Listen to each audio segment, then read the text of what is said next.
All right, welcome to Sports Talk, the Generation Back Gap. Whoops, close enough. Anyway, so we are back again with another exciting conversation. And this topic today, the question will be, what is the hardest sport to win a championship in? So, what is the hardest sport to win a championship in? Any takers so far on giving their insight into this question? Team sport we talking about? I mean, I guess you could. It's an open-ended question, so how you interpret it, I suppose, can be a lot of different ways. Yeah, because I mean, if it's wide open, it's going to be individual sport almost surely, something like golf or tennis or something like that, because you got a lot more competitors to choose from. Okay.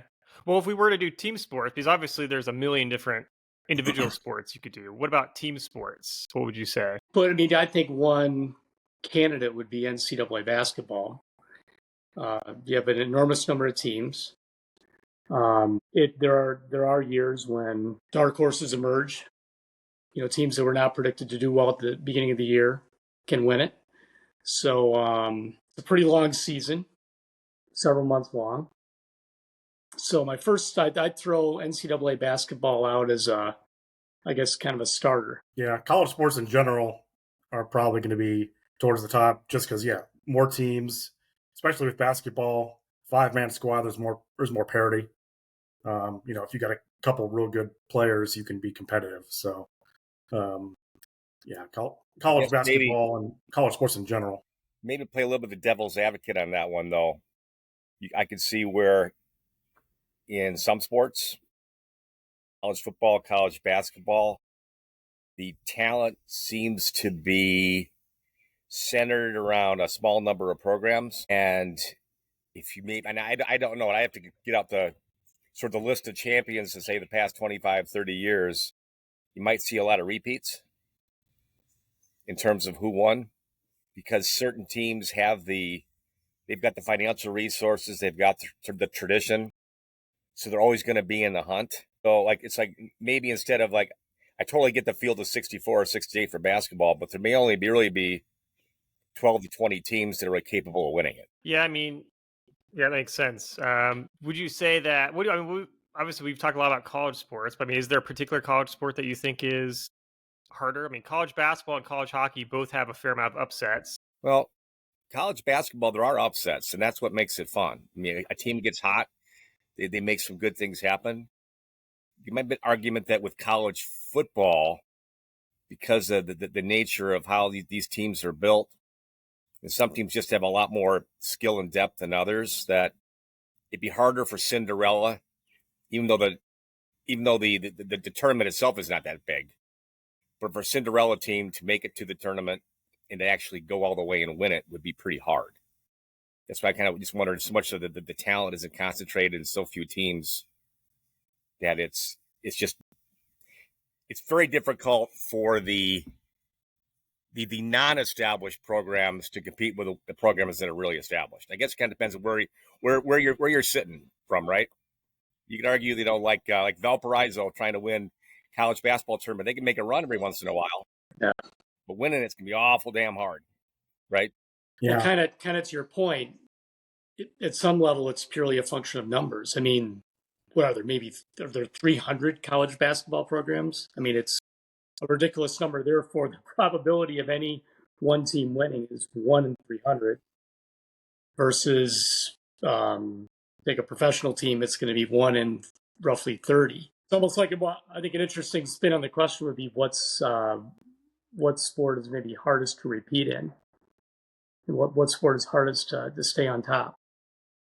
Well, I mean, if we're talking about sheer numbers, then wouldn't you could just make an argument that professional soccer is the hardest because there's thousands of teams that compete in that. Of course, the money is concentrated at the top, so you're usually looking at 10 teams wherever that could actually win the Champions League or the World Cup. So you don't have quite the same level of upsets as you do in like college basketball or college hockey, obviously, but the number of teams is obviously insane. So if we're talking about the number of players you're competing against, then obviously, soccer would be it in terms of sheer amount of competition. But yeah, college hockey is, in college hockey, you really do see big upsets, and you see teams on a Cinderella run go all the way to win a title. I mean, if you get a hot goalie, you win 4 straight games, you're national champions if you've made the tournament. I mean, Yale has won the national championship. Union has won the national championship. So you got these, smaller schools that aren't the blue bloods that can make a run. I mean, Minnesota hasn't won since 2003. So college hockey is a little bit different, where the makeup of the team and the goalie can really make a big difference. That's you have the same thing in the NHL, where it's a grind to get through the 4 rounds of playoffs, best of 7 series. By the time you're in the finals, everybody's beat up a little bit, and goaltending again makes a big difference. So it's as far as the physical toll it takes, NHL would be the hardest, because by the time you've finished that, you're totally spent. Bob, do you have any thoughts on this question of what's the hardest sport to win a championship in? We've talking mostly about team sports, because individual sports, there's so many of them, it's hard to talk about. Sure. Well, if we're talking about overcoming obstacles and odds, then I agree with John that football is extremely hard because of the entrenched power of a lot of programs and the ability to get lots and lots of players. I'd say the larger the number of players involved, the more a single school has a chance to amass a bunch. At the other end of the spectrum, Bobby, in basketball, you get 2 or 3 really good players and a few guys who can effectively fulfill roles, and you can have a pretty good basketball team. So every now and then you see a team with players that turn out to be 4 or 5-star caliber who are not rated that way at the time they were recruited. And it makes an enormous difference in the product on the court. So the chemistry is huge. I agree with Bobby about college hockey. You see a lot of upsets. And again, the total size of the roster in this case is not fully indicative. It's whether you can get the right roles filled on that hockey team. You need a minimum number of guys who can really score, probably 3 to 5 anyway. A lot of really talented teams will have 10 or 12, but you can make it with 3 or 5 if you do the other things well. And of course, in a sport like hockey, you've got one player, the goalie, who can have such a profound impact if he happens to be on a roll and his defenders are protecting him the right way, if there's some cohesion in that unit. So it's fun to speculate about all this, and you see it run both ways, where there's some powers who always seem to be good, and some others where it's a little more hit and miss. For hockey, identifying premier talent is harder. I'd say maybe college baseball is somewhere in that realm. It is harder to project a 17-year-old baseball player or hockey player than it is, say, a football player whose talents can really stand out and be evident, even if he's raw and unpolished. If the athletic ability shines through, you can make a lot happen. Now, speaking about personal perspectives, how many of you guys have actually won championships? Because obviously, people are probably looking at this conversation wondering, what do these guys know about anything if they've never won anything? So, who of you have actually won a championship in something that can speak from experience here about how difficult it is in a certain sport to win? Team sport or individual sport? Whatever. If you've won anything, John, I'll be surprised. So either one. He's won some pie eating contests. 5 times. That was all individual effort. 5 times. Yeah, well, it's got. I mean, there was a lot more individual effort. There's a lot of technique involved. Okay, That's the only sport you've won a championship in, John? Breakdown of what the strategy is to win a pie. No, I think like in 5th grade we won the city flag football championship. That was good. And if I recall, John played multiple roles on that team. He was a key player. He was coach, general manager. Yeah, kind of a jack of all trades. How many teams were in this league? Well, probably 8. Okay, right. At least there were 8. I wasn't sure. I thought you guys would play just one other team or something. No, but like anything, there's 2 or 3 teams that are really bad. other teams you should beat, and there's one or two teams that are really good. Well, Charlie, you want to share about your experience, or Bob? Well, it depends on exactly what you're talking about, but I can mention several things that'll connect to everybody. I mean, like Charlie, I was on a conference champion cross country team. His was better than mine and went farther, but we won our conference. I was intramural level in grad school on a championship softball team, and of course with Ben was on a city league championship indoor soccer team. So it got around a little bit. I wasn't the central figure on any of those teams, but I was there. Old-fashioned role player. Pretty much. The value of guys on the bench is really underestimated. Here. That's right. Charlie, you want to talk about your experience? Oh, I don't know how much time you got. Probably enough. Well, won a few in basketball. Won the Monroe City Championship a few times. Won the Northwestern University 5'9" and under championship. We had a guy who could dunk, which was helpful.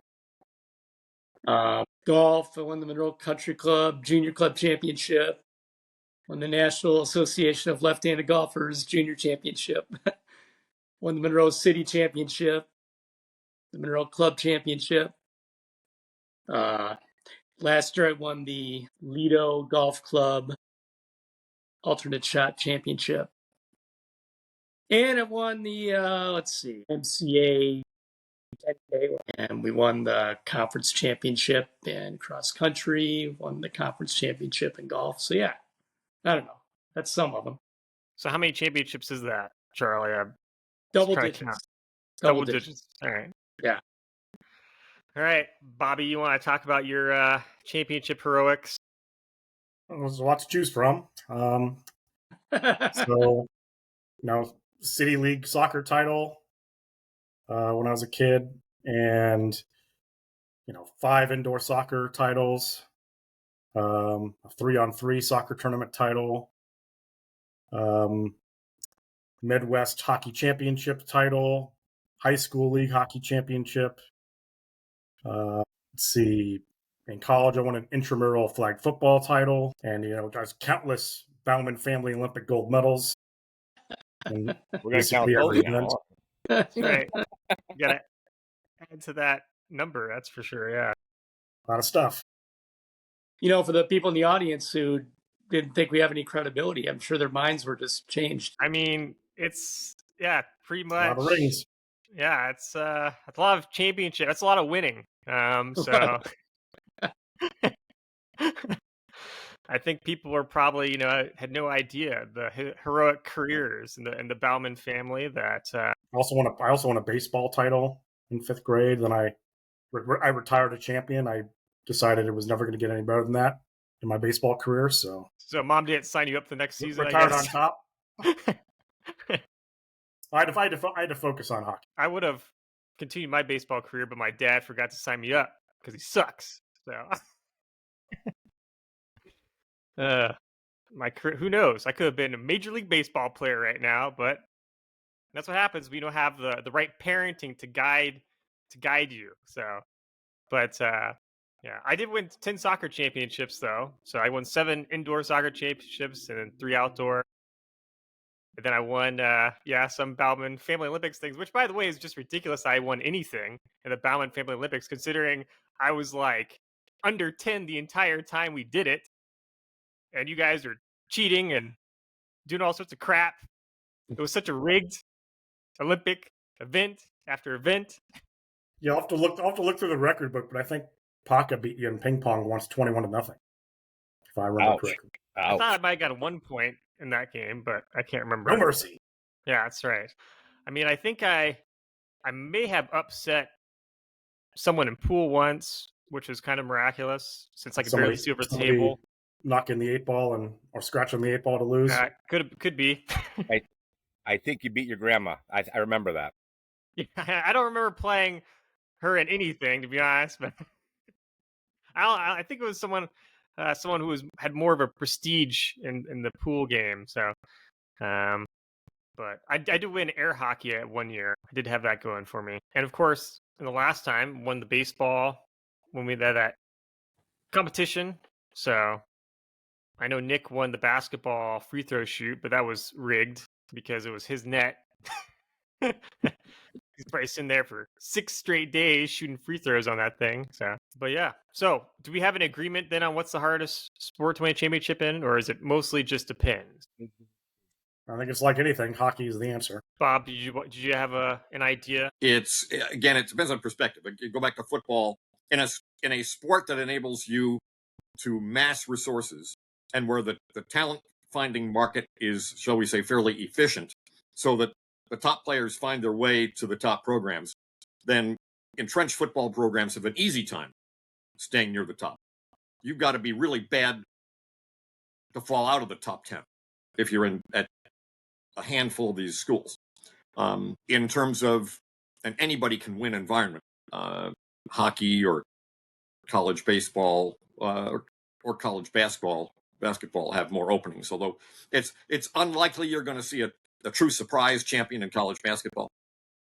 But at least you'll see some teams make an impact in the tournament. In hockey, more than any other anything to that. I think Bob needs a software update. Sorry, all the folks watching. Our AI-generated Bob is struggling today. Yeah, the signal's coming and going. What can I say? This was very insightful, though. We'll see.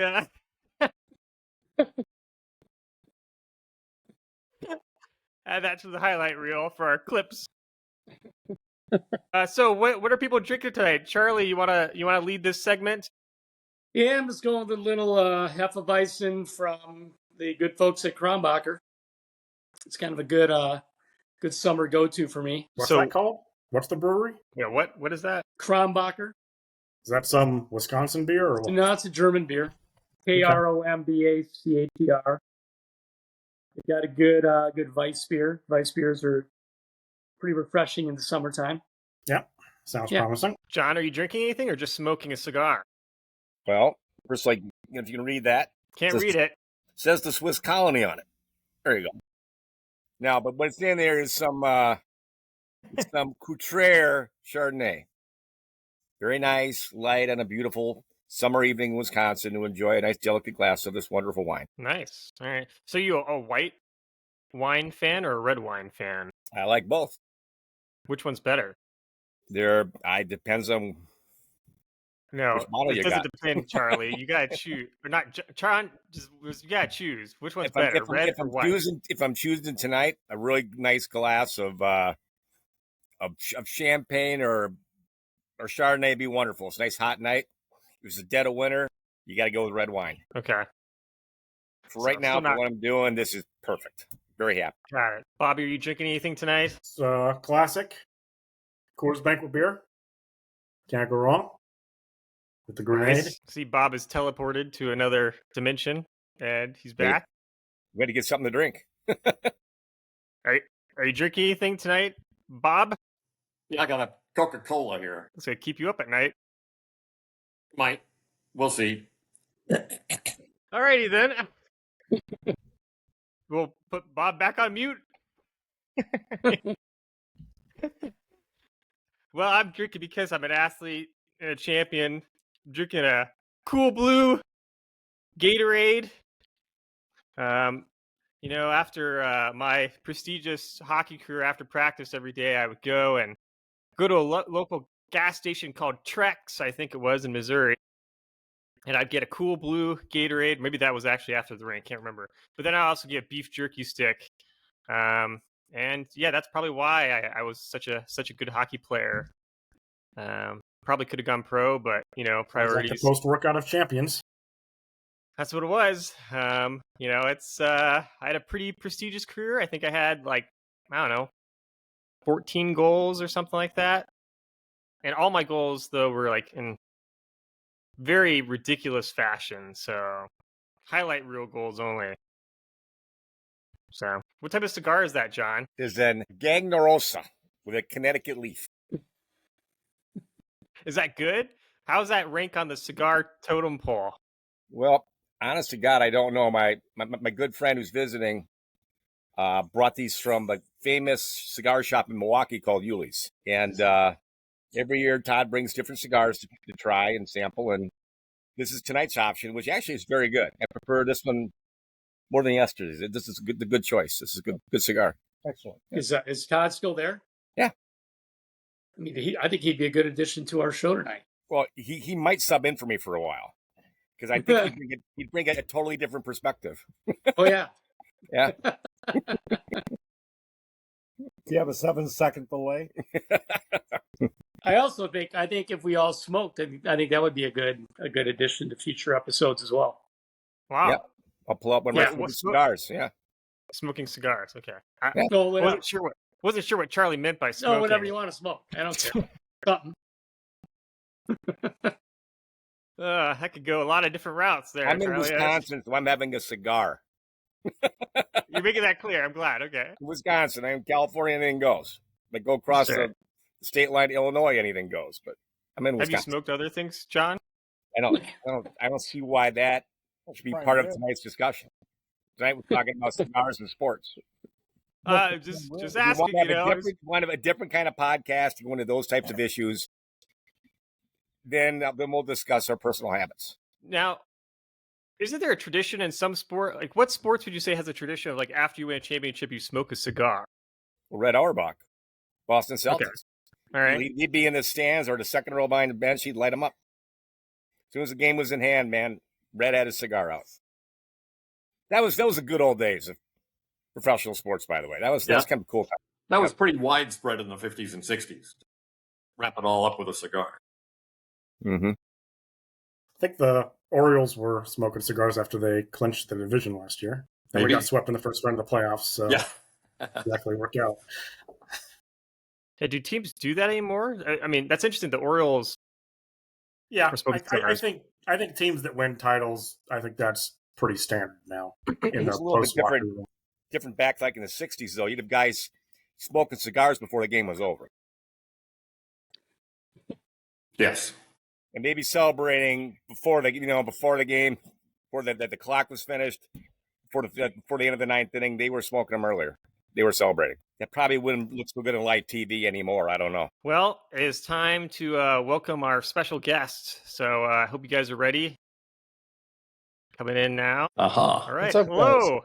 Well, How's it going, Rob? Great. There we go. It's good to be Oh, here. Garrett, I was talking about Yale hockey earlier. How about that? there you go. How about that? So Give me a plug just in. to introduce everyone, Rob O'Gara here, who won a national championship with Yale University hockey team in 2013 and was a defenseman for the Boston Bruins and New York Rangers. Rob, thanks for coming on. All right. Pleasure. Thank you guys for having me. In fact, the majority of this panel saw you win the championship. Live. Ben told me the story. Yeah. Yeah, I mean, I was basically on the team, right, Rob? So, I mean, I was a pretty critical element there. Everyone had a I'm part on to play. various- Yeah, I mean, I figured I'll be invited to the next reunion for the team, so just looking forward to that. Crazy. 15 or 20 years. That's crazy. Well, we'll see what we can do. Yeah, Charlie and John, yeah, for your reference, we were at the national championship game and seeing Yale win the title, and I had with me like a little sort of Halloween doll you get from Spirit Halloween, decked out in Yale stuff, and I was on national TV several times, and also happened to be right on the Classic board, weirdo Benny. distracting Quinnipiac players on a regular basis. That's how So we did it. I probably should have been invited to be part of the ceremony, but it's not everyone gets the credibility they deserve. So. In retrospect, I'm very happy I got to see Quinnipiac lose a title live because I'm a Minnesota Golden Gopher fan, and I saw Quinnipiac beat us in the title live a couple years ago, which was tough. So I'm glad I've at least seen the other side. I'm sure the Gophers will be back in that realm again soon. I mean, you got to think so. Yeah. I mean, we're way overdue. Too many resources. So, Rob, we're trying to settle a little bit of a debate here. I wanted your perspective since you've won, obviously, a pretty big championship there with Yale. What do you think? How hard is it to win a championship in hockey? Because we know that in sports it can vary, but obviously college sports versus professional sports, there's also a different element there. So can you talk a little bit about your experience at Yale? Yeah, I mean, the one and done. It's I don't want to say it's easier, but it is. It's you watch these guys grinding through these series, and even I don't know the amount of hockey that that both teams have played over the last year now, 2 years is crazy. You're talking like 200 games, and that takes a toll. And I mean, for us, we played 37 games that year when we won. So it's wild to think of how different that is. So I think there's a more of an element of luck when it comes to college sports.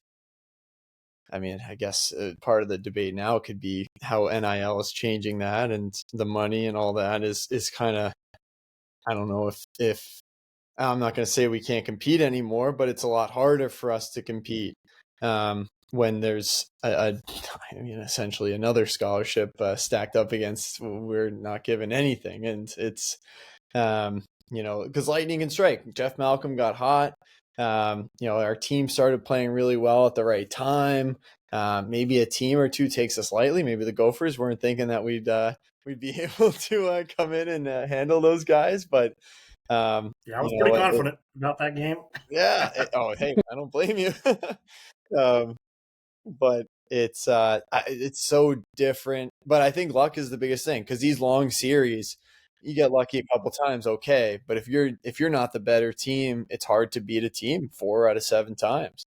I think that's the biggest difference between pro and college, but it's a grind. Yeah, I mean, the Yale title run has to be one of my all-time favorite title runs ever, because it was completely insane. And I don't know. I mean, I guess it's difficult with it's college sports, really ever going to be the same now with how much money is being funneled into it. And you're the assistant coach at Yale. I don't know how this is impacting you guys these days, but it hasn't made the job any easier. And financial aid's not getting any nicer. I mean, it's over $90,000 a year to attend Yale now. That's like $30,000 more than 10 years ago. It's tough when families are, they get to the point where it's like that we're going to have to mortgage houses. Like it's wild what they will ask families to do at times. And then you think about that, and then all of a sudden a team says, "Oh yeah, you'll get a full scholarship here, and then we'll pay you $10,000 a year," and not even like what you see it even close to basketball or football with kids making 7 figures, but it's still like that's meaningful money. Yeah, you think about the debt, like some of the families leaving or kids leaving.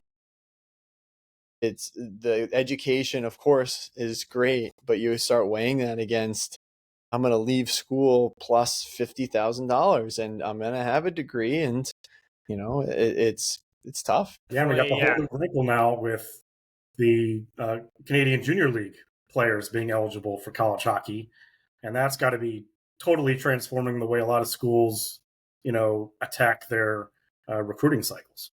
Well, yeah, the pool got a lot bigger, and that side of it's exciting. Learning about those leagues, learning about those players. I mean, there's a lot of kids that made that jump early that they haven't been to school in 4 years, and then there are the other kids who, have that value. We're kind of on the fence, and previously they had to make a decision. Now they don't have to. They can play that hockey and in their hometowns and what they grew up with. And I mean, going to we might have talked about this last time, Ben, but going to a major junior game near Toronto will cost your family $200. If you want to go see a Leafs game, it'll cost you $2,000. It's insane. It's ticket prices, man. It's crazy. Can't imagine that. I mean, yeah, it's another level of devotion to hockey up there in Canada. So yeah, a little bit of a corporate crowd too. So that'll help. Yeah. So I've go ahead, Charlie.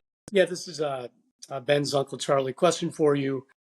So the recent settlement, schools can pay roughly $20 million to athletes, right, starting this year. Are Ivy League schools participating in that or not? Nope. Not at all. No. Zero. They opted out as a group.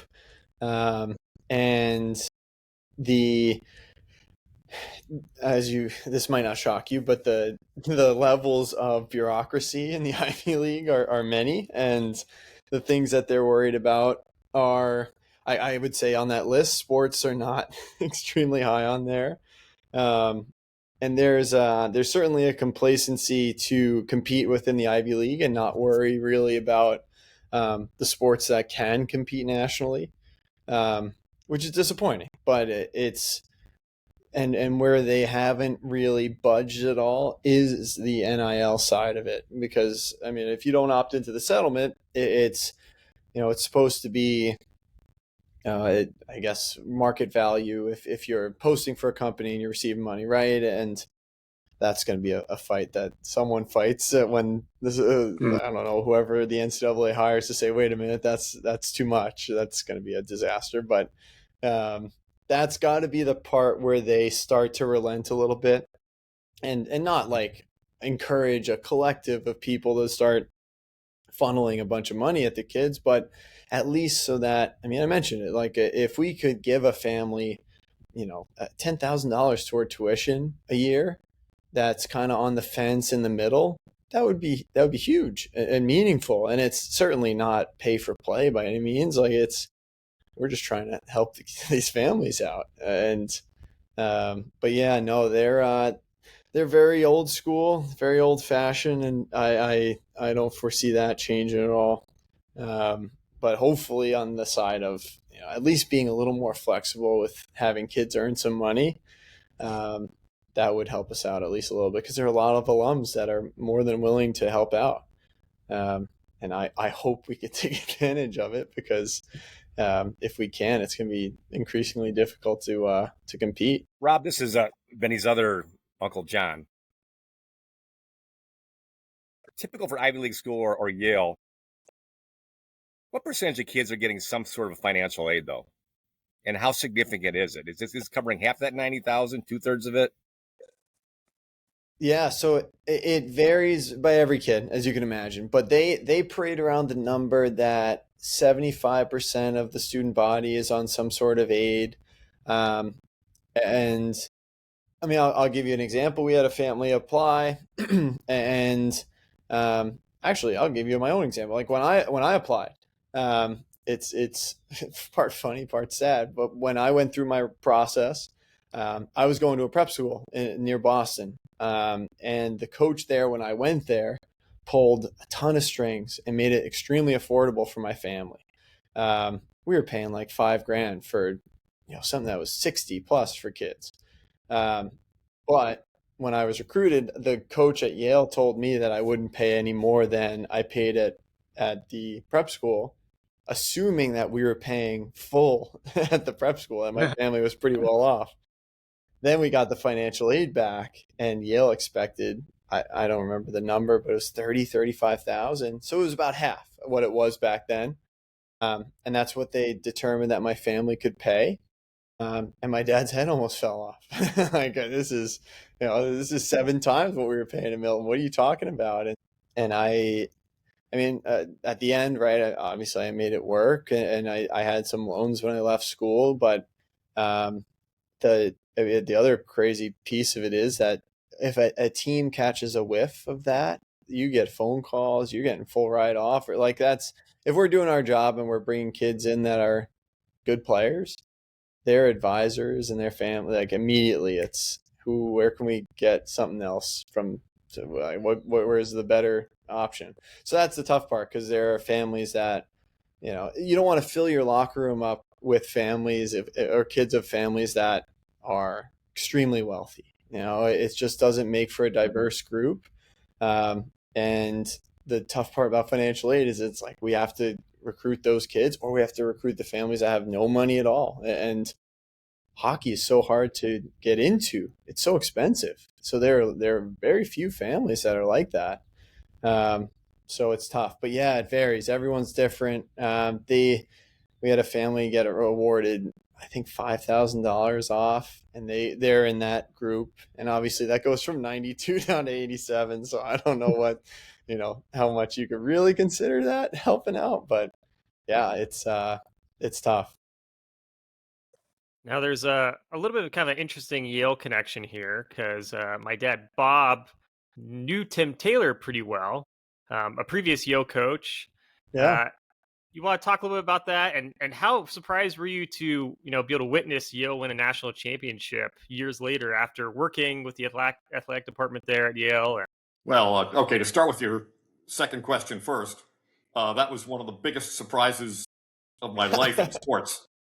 But I was extremely pleased.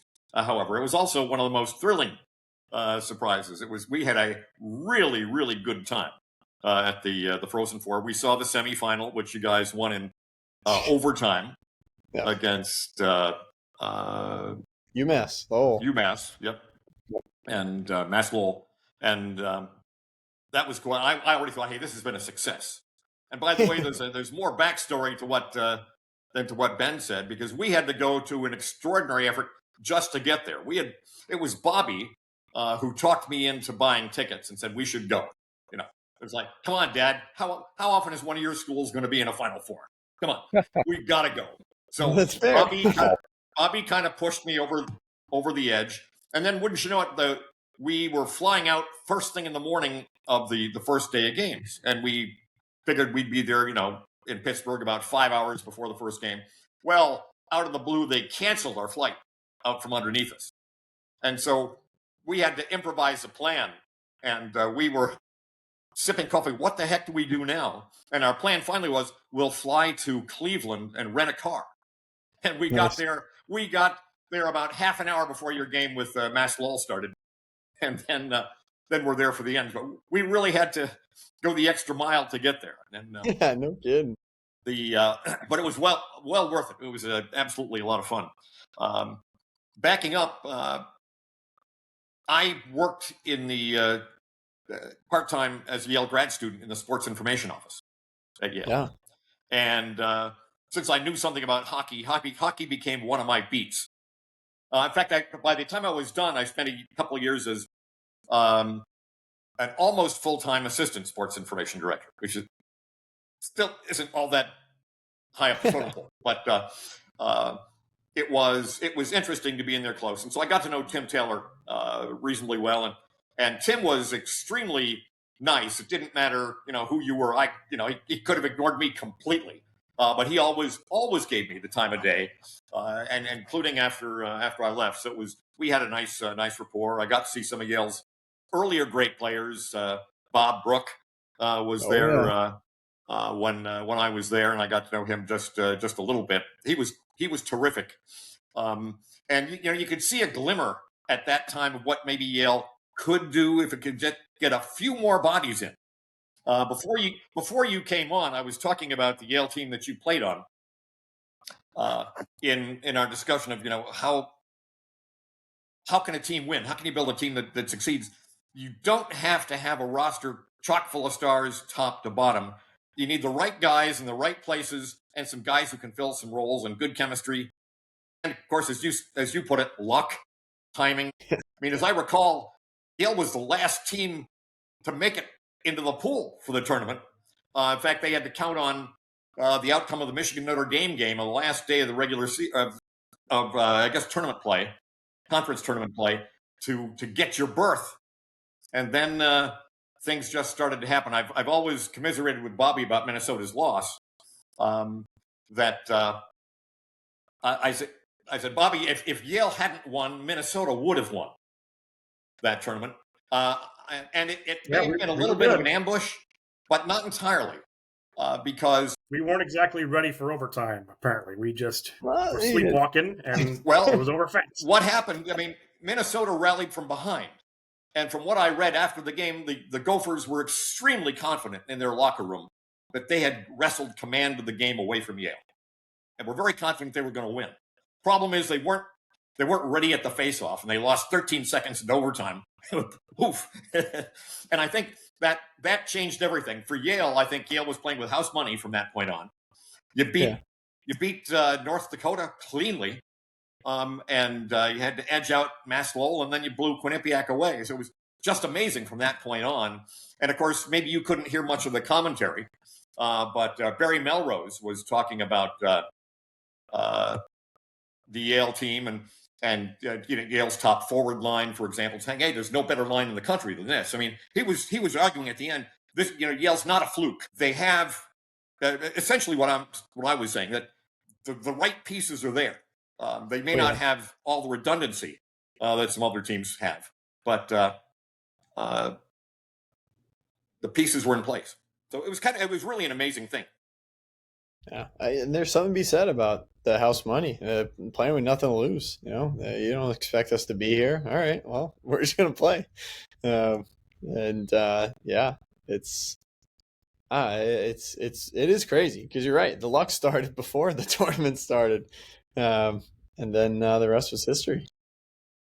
So from the time I left Yale to go back to the Midwest to non-hockey playing places, I stayed in touch with Yale hockey, and I'd always had an interest in Russian hockey. So I went to a lot of Soviet games and had spent time in the Soviet Union going to Soviet big league games and whatnot. And that was part of the thing that Tim Taylor liked to talk to me about, was what's going on with the Russians and so forth. And I can recall one time I published an article in one of the hockey magazines, and I asked Tim Taylor for a quote, and he later regretted it. Oh no! Because he had called, I think, Sergei Makarov the world's best small forward, and then he was thinking afterwards, "Ooh, what Marcel Dion." Anyway, I remember he felt uncomfortable with that after it went into print. So, Rob, I have some questions for you. The first one's gonna be strange and weird, but I'm gonna ask it because I think it'll be funny. You've put up with us already enough, so I figured might as well. Hit me. So, one conversation we've had previously is about what will be some fun kind of rule changes for the NHL. Obviously, in the NHL, guys are not wearing total masks like you do in college. Your teeth are exposed. So, do you think this would be a good rule or not? And maybe this is basically already happening anyway. But where players are not allowed to replace teeth until the end of the season, is that something that's already happening?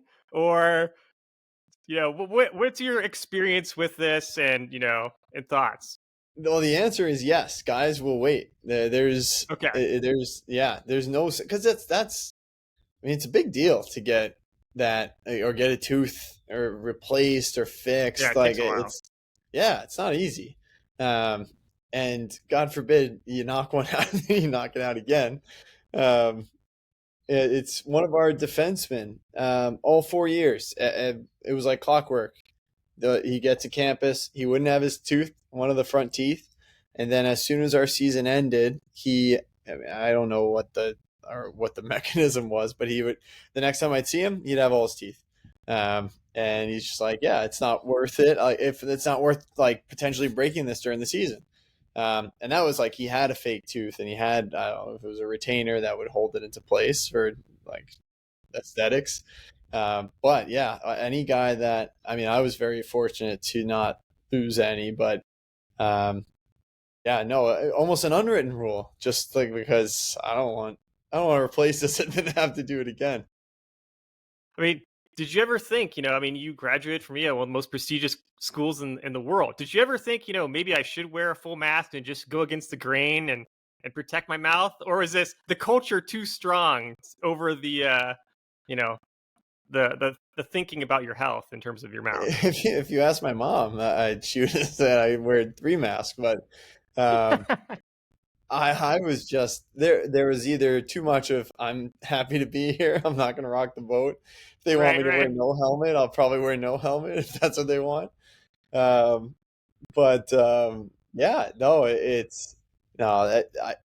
that the thing that I tell the story a lot. I was in school and in minor hockey, in prep school, I was a tough guy, what was gonna happen? I had the cage on. I could talk smack. I could, I'll get in your face. I'll beat guys up. And as soon as that went away, I wasn't so tough anymore. And I readily admit it now. But those guys, hey, the tough guys are tough guys for a reason. They back it up. Maybe that's what it is. It's just the allure, the tradition, and those are, I mean, the guys without visors there's only 3 or 4 left in the league. But even just the whole visor and even like the attempts that they've tried to get it into college hockey. And I think the dental insurance alone would like skyrocket and every AD across the country is like, no thanks. So yeah, that was How do my you stand. think when you were at the Bruins, how do you think Zdeno Chara would have reacted if you strapped up like a full face mask for a game? He might have ripped it off. That would have been all he needed to do. You have a good welcome to the NHL moment? Oh man, welcome to the NHL. I got hit in the side of the knee with a Dustin Byfuglien slap shot in my might have been my 3rd game playing. So the first game I was in Columbus, and we smoked the Blue Jackets. That line, Pasta, Marchand, Bergeron, they had 6 points. It was unbelievable. Then we're in Toronto for Matthews' first game in Toronto after he had 4 goals against the Senators in his debut. So that was pretty cool. They smoked us pretty good. And then we're in Winnipeg, and it was a tough environment. It's loud. They love their hockey up there. I was just standing net front. I was trying to box a guy out, and then all of a sudden I caught on the outside of the knee. I thought my leg was going to fall off. And that was, yeah. And the first penalty I ever took playing pro hockey, I flipped it over the glass. You just feel so stupid. And especially, college, if things were going bad, get that thing over. Let's take a breath here. Yeah, quickly learned the rules were a little different. Yeah, pretty amazing what Marchand is doing right now. I mean, he might win the Conn Smythe. My dad and I were talking about that last night. I think he would need like a monster game in a clinching. Like if they win the next one and he has 2 goals and the game winner, like I think maybe. But Sam Bennett's Bennett's probably still the favorite right now. Yeah, he's just been so good. And it's crazy to think like Bob really isn't. I don't think he's in the running at all if they win. No, and he's been real steady. Yeah. Oh yeah, no, he's done what he's had to do. Maybe the difference between the 2 teams. So I have some trivia questions now before we let you go. And if you get all 3 of them right, go into the Hall of Fame for our show. Otherwise, you have to try again and come on again next time. All right, and these are about your career too. So they're not just random things. These are about your career. So we're gonna see if you remember your own story here. All right, so first question. On September 17th, 2018, you got into a fight with what New Jersey Devils player in a preseason game? Quenneville. Yes. Yeah. Yeah. Who was it? Who won that fight, by the way? No punches were landed. It was the perfect preseason fight, and my hit was clean, and we were both tweeners, both trying to make a team, and we didn't talk about it before or anything. But I turned around, there he was. We took our gloves off, we twirled around a little bit, threw some, we threw some haymakers that missed, and then we were on the ice, and we said, all good, yep. And we went to the box, and that was that. Who was the fight against? John Quenneville. Okay. Yeah. Again, another guy. Joe's son or something, or I know that maybe a nephew. relation, maybe. Yeah. The Ducks' new coach. Are you excited, Joe Quenneville? I mean, so why not? Our head coach, Keith Elaine. He knows Joel really well. He had all these last 4 years. he said every year, like, when is Joel going to get back in the league? Like, when is it? Like it was a matter of time because he's a great coach. Yeah, I thought my Red Wings might pick him up. The Wings need they need a lot. They need I don't something. know. I don't It's know been about the rough. Yzer plan. The Yzer plan is we're in like year 7, and oh boy. Yep. 1 for 1. Yeah, it's 1 for 1. I mean, I was impressed you got that one. And also the details that, yes, no punches related. I watched that on YouTube, and it was like on this YouTube channel, like hockey fights. And so I'm expecting, like, oh, this could be interesting. I didn't know Rob was this aggressive. And I watched it, and I'm like, literally no one touched anyone. It's just... Yeah. But it looked good. It was visually like, hey, it this looked kind like of you looks guys like are a trying fight. hard.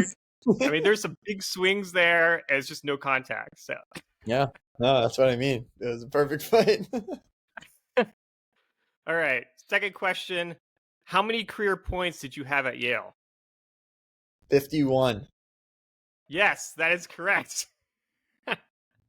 So I'm curious, when this is happening, when you're at Yale, were you keeping track of your own points, like thinking to yourself, "Oh, that's another goal. Oh, it's another assist," or Well, you just the wait for like the goals, box scores? like I didn't score many goals, so like a lot of those were very memorable, I guess you could say. Like I didn't score a goal my freshman year. I scored our first game my sophomore year. Yeah, there are some more memorable than others, but I remember that because one of my classmates, Ryan Obakowski, he had one more point than I did. He had 52. Or yeah. So that's how I remember the number more than anything else because we had a little rivalry. Did you keep track of your the goals and stuff you scored like prior to college hockey, like your youth career?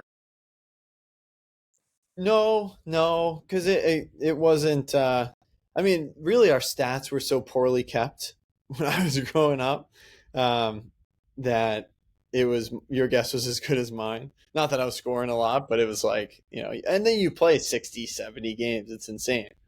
But at Milton, at prep school, like that stat, like they keep it very strict. Like they're very good at keeping up with everything. So that was it was almost like it like cool at that point. Like, wow, like these are, this publication is keeping track of us. Like, I never had, that growing up. And now, I mean, what these kids have, it's insane and way too much. And there's too many people evaluating 9-year-olds. Each level becomes more professionalized, I feel like, over time. So Yeah, 100%. Well, when I played hockey, probably could have gone to the NHL, but career cut short. Due to various reasons I won't go into. But I had 14 goals when I was playing in middle school, so including one was a wraparound backhander top shelf. So could have been on ESPN, but no one was taking video. We didn't have Live Barn growing up.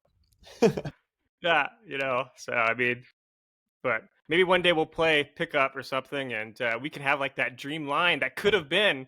I don't know why Yale didn't recruit me. I was there. I still showed up. I was like a team player from the beginning with a little puppet in the corner, but we won once. We were good. yeah. And that was your freshman year, right? Yeah, we set the bar very high. For college yeah, so it's like, all right, well, this is just how we do things at Yale. Yeah, this is great. All right. 2 for 3. Let's see the last one. Your first NHL point was an assist on a goal scored by who? Kevin Hayes. Okay, man. Bam. Down in Tampa. 3 for 3. Yep. 3 for 3. Wow. All right. Well, I guess you're in the Hall of Fame now. So we're going to have a ceremony. And yeah, I maintain that Kev did not have to tip that puck, but that we'll never know. Yeah. He got 25 Pretty goals impressive. that year, and he got a lot of money after that. So I like to say I helped a little bit, tiny little bit. Anyone else have I think Bob, who we mute occasionally. Going to tuck this in before I forget. Also, when I was at Yale, I got to see Keith Elaine play quite a bit. So that was also notable and would be a shame not to mention it. Was he any good? He'll never say it, but I think he was pretty good in net for. He was. For He was yeah. very Goalie? good. And, he Okay, he I was, can identify with him then. Cool. Yep. Yeah. Bobby was the fourth string goalie, unofficial fourth string goalie at University of Minnesota. So Right, I was the emergency backup. Everybody gets hurt. It's Bobcat time. E-bug. he was the equipment manager or assistant equipment manager. Yeah. That was how they kept him on board until they had to throw him on the ice. Yeah. It could That's happen. Right. So, any other questions for Rob? Rob, I have one last question for you. What is the craziest moment in your professional hockey career? Craziest moment, probably. I mean, when everything got canceled for COVID, that was insane. Not really. Yeah, like I just so surreal. Like I was at the rink, we were getting ready for practice, and then some guy came running in, like, "All right, everything's done. Grab your stuff, get out of here." But crazy. I mean, just like the first game, and honestly, the money on the board. Like, have you heard of that before? So like in pro hockey, and obviously I didn't know what this meant, but before my first game, guys started writing their number and then a dollar amount on the board. And first game of the year, everyone's number's up there, and then like someone comes over and they're like, okay, like you got to get your number up there.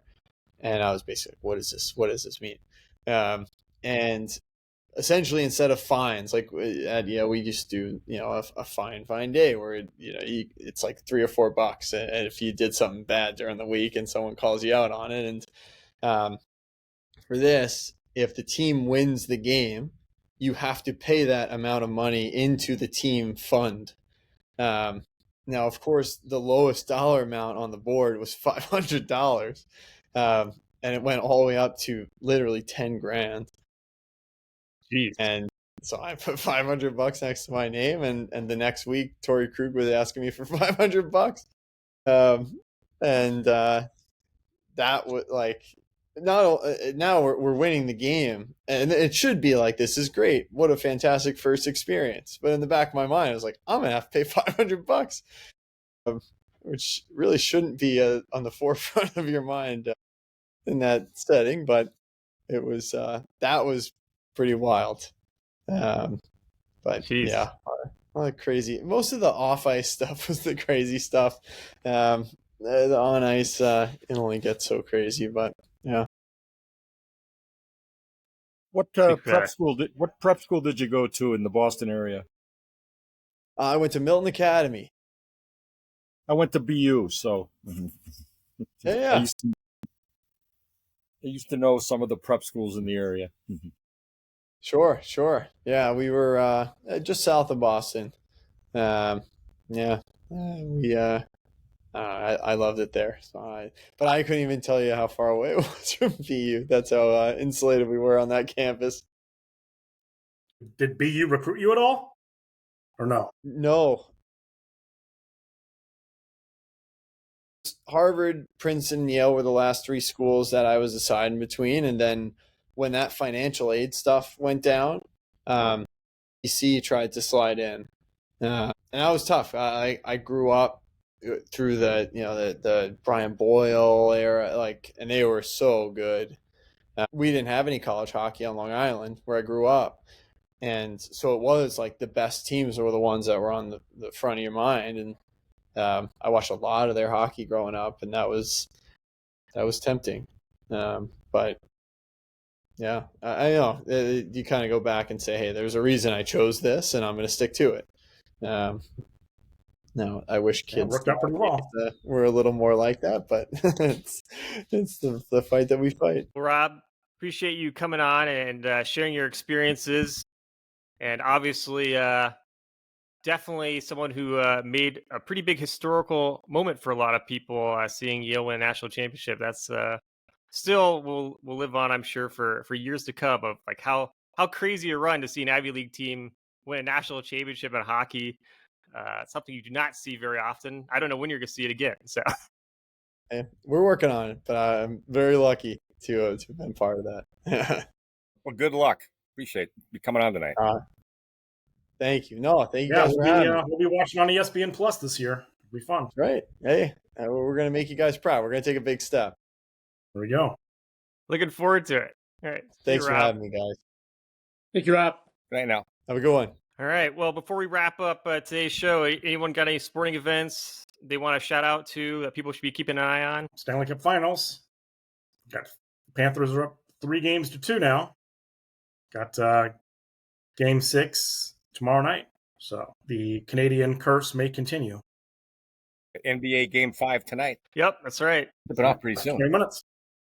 Yeah, go Pacers. Wearing my Pacers jersey just for that. And I know the city will absolutely lose its mind if they win their first NBA title. So we'll hope they get a win in Oklahoma. But should be tough. I think it's going to be a series that probably goes to like a Game 7 or so. It just seems like it's kind of building up towards that. What's the story on this JJ Spawn guy? It was pretty impressive finish with that long putt. Yeah, did you guys? I don't know if you guys watched it all. It was a brutal last day. They kept getting suspended, so yeah, incredibly tough golf course. And I think the last two groups, 4 players were combined probably around 20 over par, which is insane. And JJ Spawn, who's kind of a second tier pro, he's won once in his career.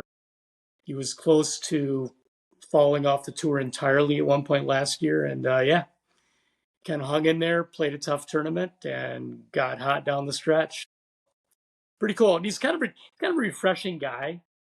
He's just very gracious, very candid, kind of a really nice guy to listen to. Pretty grounded. Yeah, His whole philosophy was just to stay in the moment, get pars. Even when he was 4 back near the end. Pretty impressive. It was a complete train wreck there for about 2 hours. Yeah. My God. That was pretty crazy. Guys were melting down all over the place. Wow. That's probably the first time I've ever talked with myself muted. That's usually Bob's thing. So I liked it. Hey. Oh, that's funny, Charlie. Let's see. How do I remove Charlie from the call? All right. But FIFA Club World Cup is ongoing for those that are interested. Yeah, sure looks like ticket sales are going well. Ticket sales are not going great, which is a shame because it's definitely pretty entertaining. And I went and saw Bayern Munich play in Cincinnati the other day and beat a semi-pro team from New Zealand 10-0. So biggest upset in Club World Cup history. We need to change that format. The fact that they got in is kind of insane. Yeah, it is. They had some of their starters weren't even able to make it because they had work. They didn't even have a full team. Like, ridiculous. And Bayern Munich started all their best players. So, but the total pot is $1 billion that teams have put in. The winner gets 125 million of it. So, it's the second largest winnings you can get besides like the Champions League. So it's teams are taking it seriously. So Bayern Munich was like, I don't care who you're putting in there. We're going to destroy you. So entertaining stuff. And Messi's in it with Inter Miami and a couple other MLS teams. So far, though, no MLS team has won. Inter Miami tied their first game. So U.S. needs to do better. Any other sporting events going on to make note of, or is that it? All right. Well, then that's it for this episode. We'll see you all next time. Bye-bye. All right.